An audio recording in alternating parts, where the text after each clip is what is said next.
রাত হলেই বাড়ছে আতঙ্ক। ইসরায়েলি বাহিনীর হামলা আর ইরানের পাল্টা জবাবে মধ্যপ্রাচ্যের মাটি কেঁপে উঠছে অত্যাধুনিক সব ড্রোন আর মিসাইলের আঘাতে। রয়টার্সে প্রকাশিত এক ভিডিওতে দেখা যায় একটি গোপন সামরিক বিমান ঘাঁটিতে যুদ্ধ বিমানগুলো প্রস্তুত করা হচ্ছে এবং সেগুলো উড়ে যাচ্ছে। অবশ্য ইসরায়েলি প্রতিরক্ষা বাহিনী আইডিএফ যে তারিখ ও স্থানের ফুটেজ প্রকাশ করেছে তাতে এর বিস্তারিত তথ্য যাচাই করা যায়নি। আইডিএফ এক টেলিগ্রাম বিবৃতিতে জানায়, গত 17 জুন রাতে তারা ইরানের সেন্ট্রিফিউজ উৎপাদন কেন্দ্রসহ একাধিক অস্ত্র তৈরির স্থাপনায় হামলা চালিয়েছে। সেন্ট্রিফিউজ তৈরির এই স্থাপনাটি তেহরানে অবস্থিত বলে নিশ্চিত করে আইডিএফ। বিবৃতিতে আরও বলা হয়, সুনির্দিষ্ট গোয়েন্দা তথ্যের ভিত্তিতে তেহরানের 50টিরও বেশি সামরিক লক্ষ্যবস্তুতে ধারাবাহিক হামলা চালায় ইসরায়েল এয়ারফোর্সের অত্যাধুনিক যুদ্ধবিমান। এ হামলার বিষয়ে ইরানের সংবাদ মাধ্যমগুলো জানায়, তেহরানে বিমান প্রতিরক্ষা ব্যবস্থা সক্রিয় করা হয়েছিল এবং সেখানে বিকট শব্দে বিস্ফোরণ শোনা যায়। তবে এ বিষয়ে বিস্তারিত আর কোনো তথ্য দেয়া হয়নি।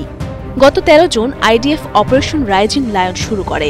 এই অভিযানে তারা ইরানের পারমাণবিক স্থাপনা এবং বিপ্লবী গার্ডের উচ্চপদস্থ কর্মকর্তাদের লক্ষ্যবস্তু করেছিল। এই হামলায় ইরানের সশস্ত্র বাহিনীর chief of staff major general Mohammad Bagheri এবং বিপ্লবী গার্ডের commander in chief major general Hossein Salami নিহত হন। ইসরায়েলের চালানো ভয়াবহ এই হামলায় প্রতিশোধ নিতে অপারেশন ট্রু প্রমিস 3 নামে বিভিন্ন স্থানে ক্ষেপণাস্ত্র হামলা চালায় ইরান।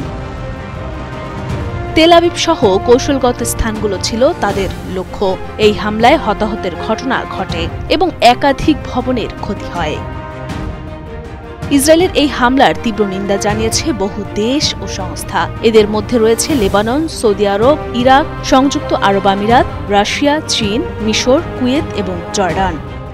এছাড়াও আরব লীগ এবং জাতিসংঘের মহাসচিবও এই হামলার নিন্দা করেছেন। গত 18 জুন তেহরান ইসরায়েলের বিরুদ্ধে তাদের 11তম হামলার ঘোষণা করে। ইরানের ইসলামিক বিপ্লবী গার্ড কর্পস ইসরায়েলের দিকে ক্ষেপণাস্ত্র উৎক্ষেপণের একটি ভিডিও প্রকাশ করে।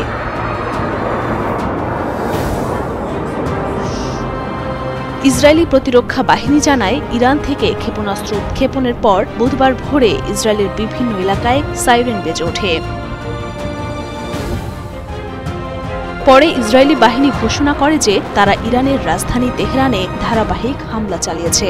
একের পর এক হামলা আর পাল্টা হামলায় মধ্যপ্রাচ্যে যেন এক যুদ্ধ পরিস্থিতি তৈরি হয়েছে, যা দেখে বিশ্বজুড়ে উদ্বেগ বেড়েই চলছে।